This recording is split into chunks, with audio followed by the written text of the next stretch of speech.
സുരക്ഷയെ ചൊല്ലി വിവാദങ്ങളും വിമർശനങ്ങളും തുടരുന്നതിനിടെ മുഖ്യമന്ത്രി പിണറായി വിജയൻ ഇന്ന് തലസ്ഥാനത്ത് മടങ്ങിയെത്തും. പ്രതിഷേധങ്ങൾ കണക്കിലെടുത്ത് തിരുവനന്തപുരത്തും കനത്ത സുരക്ഷയാണ് ഒരുക്കിയിരിക്കുന്നത്. ഉച്ചയ്ക്കും വൈകിട്ടുമായി 2 പൊതുപരിപാടികളിലാണ് മുഖ്യമന്ത്രി ഇന്ന് പങ്കെടുക്കുക. വിവരങ്ങളുമായി തിരുവനന്തപുരത്ത് നിന്ന് ശരത് കെ ശശി ചേരുന്നു. ശരത്, സുരക്ഷയുടെ പേരിൽ വളരെയധികം വിമർശനങ്ങളും വിവാദങ്ങളൊക്കെ കത്തി നിൽക്കുന്ന സമയത്താണ് പിണറായി വിജയൻ ഇന്ന് വീണ്ടും തലസ്ഥാനത്തേക്ക് മടങ്ങിയെത്തുന്നത്. തലസ്ഥാനത്തും കനത്ത പോലീസ് സുരക്ഷയാണ് മുഖ്യമന്ത്രിക്ക് വേണ്ടി ഒരുക്കിയിരിക്കുന്നത് എന്നാണ് നമുക്ക് അറിയാൻ സാധിക്കുന്നത്.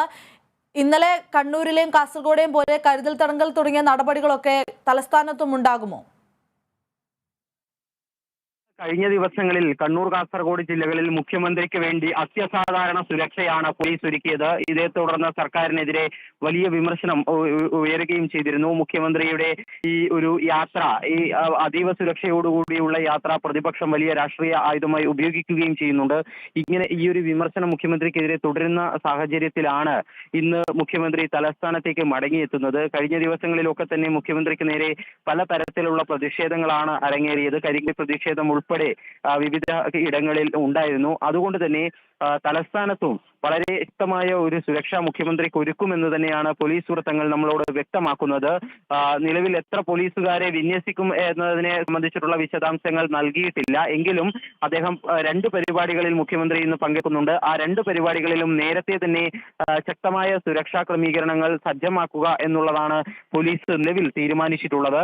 അതോടൊപ്പം അദ്ദേഹം ഈ 2 പരിപാടികൾ, ഒന്ന് വെള്ളാർ ക്രാഫ്റ്റ് വില്ലേജിലും മറ്റൊന്ന് തിരുവനന്തപുരം അയ്യങ്കാളി ഹാളിലുമാണ്. ഉച്ചയ്ക്ക് 12 മണിക്കും വൈകിട്ട് 3:30-നുമാണ് അദ്ദേഹം ഈ 2 പരിപാടികളിലും പങ്കെടുക്കുക. കണ്ണൂരിൽ നിന്ന് വിമാനമാർഗം തിരുവനന്തപുരത്ത് രാവിലെ എത്തുന്ന മുഖ്യമന്ത്രി അവിടെ നിന്ന് നേരെ വെള്ളാർ പരിപാടിയിൽ പങ്കെടുക്കുമെന്നാണ് നിലവിൽ അറിയാൻ കഴിയുന്നത്. കഴിഞ്ഞ ദിവസങ്ങളിലൊക്കെ തന്നെ മുഖ്യമന്ത്രിയുടെ യാത്ര മധ്യേയൊക്കെ യൂത്ത് കോൺഗ്രസ് പ്രവർത്തകർ കരിങ്കൽ പ്രതിഷേധം നടത്തിയിരുന്നു. അത്തരം പ്രതിഷേധങ്ങൾ ഇന്നും ഉണ്ടാകുമെന്ന് തന്നെയാണ് പ്രതീക്ഷിക്കുന്നത്. യൂത്ത് കോൺഗ്രസ് നേതൃത്വവുമായി ബന്ധപ്പെടുമ്പോഴൊക്കെ മുഖ്യമന്ത്രിക്കെതിരെ സംസ്ഥാനത്തുടനീളം കരിങ്കൊടി പ്രതിഷേധം നടത്തുമെന്ന് തീരുമാനിച്ചിട്ടുണ്ട്. അതുകൊണ്ട് അതിന്റെ ഭാഗമായി തിരുവനന്തപുരത്തും ഇത്തരത്തിലുള്ള പ്രതിഷേധങ്ങൾ ഉണ്ടാകുമെന്ന് തന്നെയാണ് യൂത്ത് കോൺഗ്രസ് വിശദീകരിക്കുന്നത്. വ്യക്തമാണ് ശരത്. സുരക്ഷയെ ചൊല്ലി വിവാദങ്ങളും വിമർശനങ്ങളും തുടരുന്നതിനിടെ മുഖ്യമന്ത്രി പിണറായി വിജയൻ ഇന്ന് തലസ്ഥാനത്ത് മടങ്ങിയെത്തും. കോവളത്തും അയ്യൻകാളി ഹാളിലും പൊതുപരിപാടികളിലായിരിക്കും മുഖ്യമന്ത്രി പങ്കെടുക്കുക. കനത്ത സുരക്ഷയാണ് മുഖ്യമന്ത്രിക്ക് വേണ്ടി പോലീസ് ഒരുക്കിയിരിക്കുന്നത്. വിശദാംശങ്ങൾ നൽകിയത് ശരത് കെ ശശിയാണ് തിരുവനന്തപുരത്ത് നിന്ന്.